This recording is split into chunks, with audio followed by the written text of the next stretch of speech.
to work in some probably fairly menial job and coming out with that kind of money. I mean, what has this country come to? That we're saying to people that it's okay to treat you like that?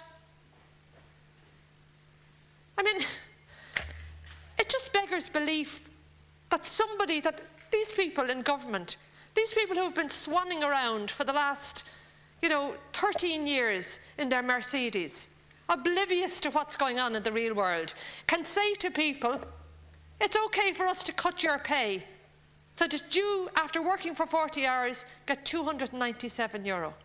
I mean, it just shows how totally out of touch Fianna Fáil has become from people who live in the real world. And of course this is directed at people who are non-nationals. It's directed at women. It's directed at young people. And to suggest that this is not going to have a knock-on impact in terms of pay and in terms of people who are currently working for the existing minimum wage is absolute nonsense. Because the government is giving the lead. The government is saying now to employers that the poorest people in our society are fair game. We've hammered them, so we're not going to stop you from hammering them. To allow others to speak. And that's precisely the purpose of this amendment. Because we want to copper fasten the minimum protections that low-paid workers have at the moment. And we're saying that we want to ensure that this cannot be abused any further and that low-income people cannot be abused any further. I want to obviously add to that there is no question of this being an issue in respect of competitiveness.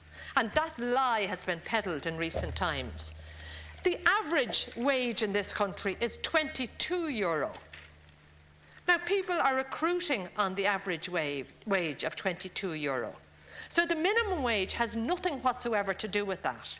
And of course, the other thing in a budgetary context, cutting the minimum wage will make no difference to the Exchequer finances. There will be no savings from it whatsoever. So I just want to say that the approach taken in this regard is a complete and utter lie, like so many other aspects of this budget.